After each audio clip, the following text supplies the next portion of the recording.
Kasi usually kasi ang tao kasi sa pag sinaniban ng diablo, elemento o espiritu, yung manifestation ng physical niya nagbabago. Hindi kaya, nagbabago o yung... hindi kayang tanggapin ng tao yon yung kung gaano kabigat yung isang espiritu o elemento o diablo. Lalo na diablo, pag sumanib yan sa tao, makikita mo yung manifestation sa mukha niya, sa physical body niya. Talagang magkakaroon ng deformation yung mukha niya. Hindi lang sa deformation sa mukha, pati yung Yes, lakas pati yung niya. lakas, boses, Meron minsan na 5, 5 tao na nag-ano sa kanya, talagang lakas niya eh. Ganun. Mga ganun, no? Pero usually, hindi ko winawalang bahala ang depression kasi totoo ang depression. Usually kasi ang tao, kapag under ng depression, andyan yung negativity na umiikot sa buong katawan niya, sa isip niya, na possible na magkaroon ng chance ang mga... No. May ano tayo, may nagpaparamdam sa atin dito. Ha?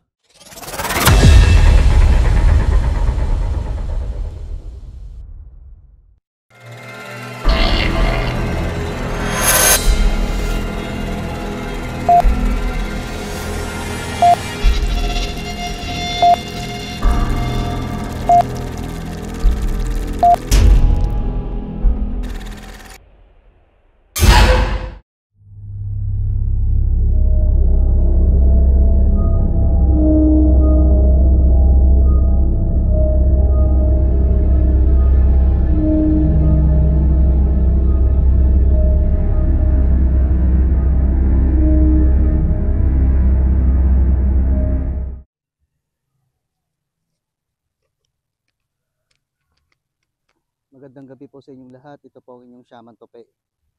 Nandito po tayo ngayon sa Santa Rita, Pampanga, kung saan binisita po natin ang Villa Epipania.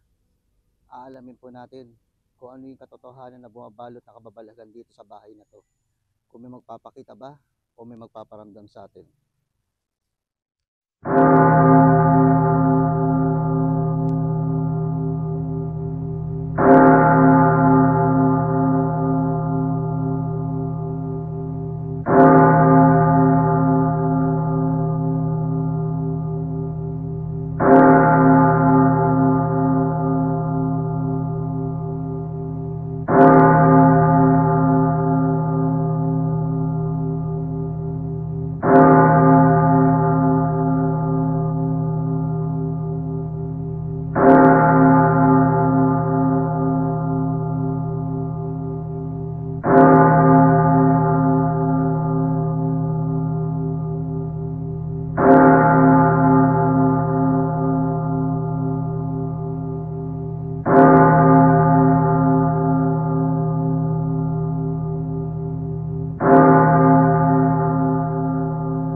Villa Epipania.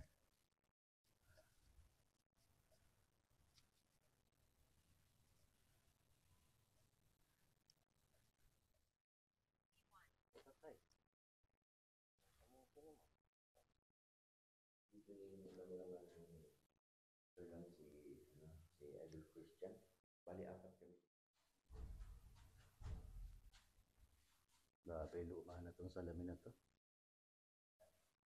Sabi natin luma talaga.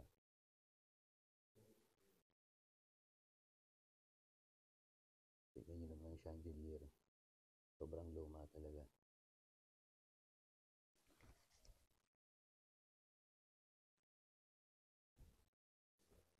Oops, ingat-ingat lang talaga dito sa flooring tile. Medyo, ano na talaga siya, mahina na.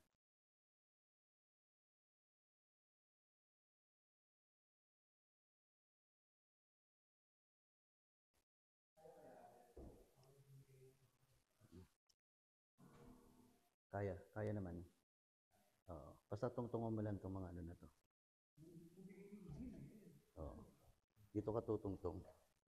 Saka dito.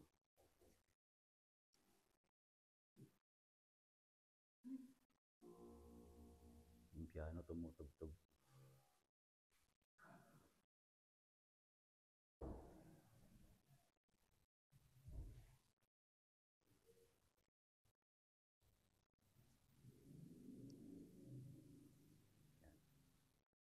Kung mapapansin nyo, yan yung design ng bahay.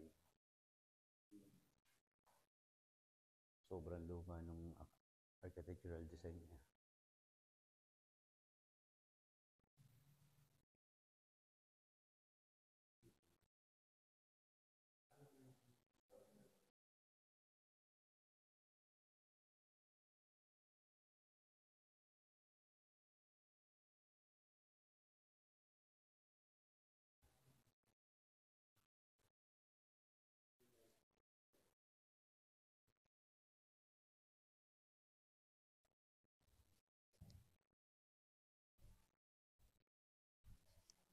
Itong bahay na to, ginamit to dati sa pelikula ng Tanging Yaman.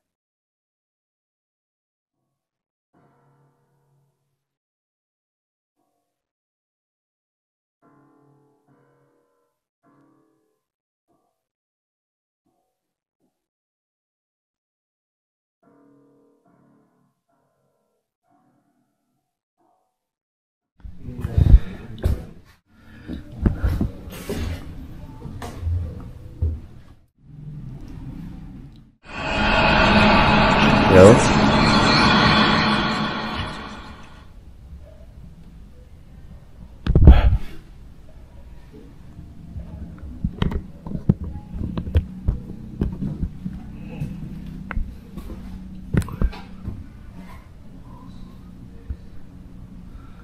May ating.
So, may mga sign na nangyari, may mga paramdam habang in-interview ko ni Donsky.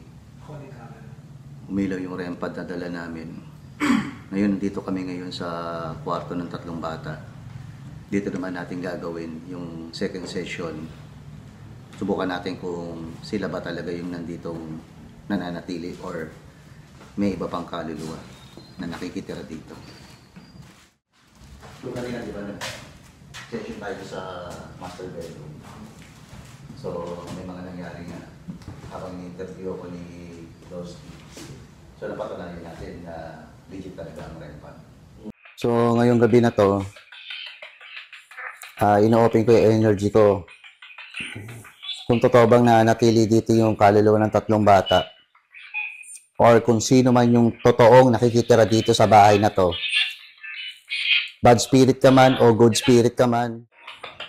May kasama ba kami ngayon dito sa kwarto? Pwede ka makipag-communicate dito sa spirit box na hawak ko or doon sa REM pad.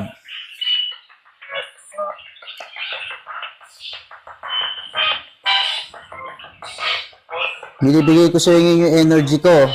Gamitin mo yung energy ko.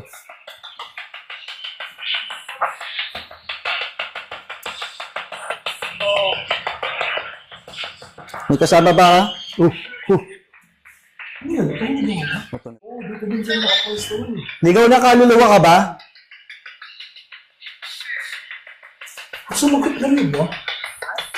May sumagot na. Oo. Hindi. Hindi, no? Diba? Oo, sabi niya, hindi. Sabi mo, ligaw na kaluluwa ka ba? Hindi. Oo. Isa ka ba sa tatlong bata? Oo daw. Ave Maria Purísima, sin pecado concebida. Ave Maria Purísima, sin pecado concebida. Ave Maria Purísima, sin pecado concebida.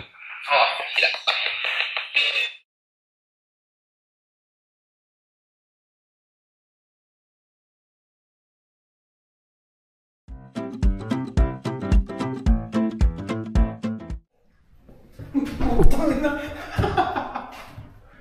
Bro,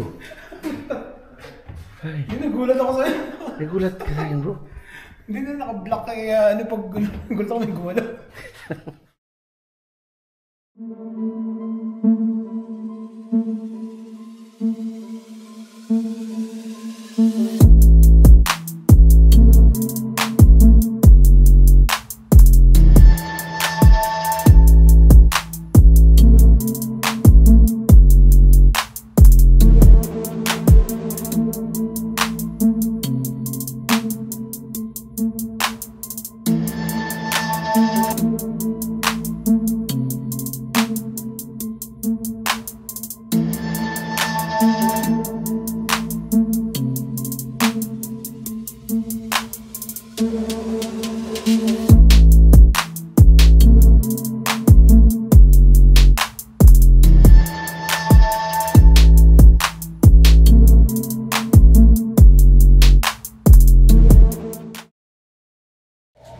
Nandito po tayo ngayon sa Santa Rita, Pampanga. May mga bisita po tayo mga kabataan na mahilig sa paranormal.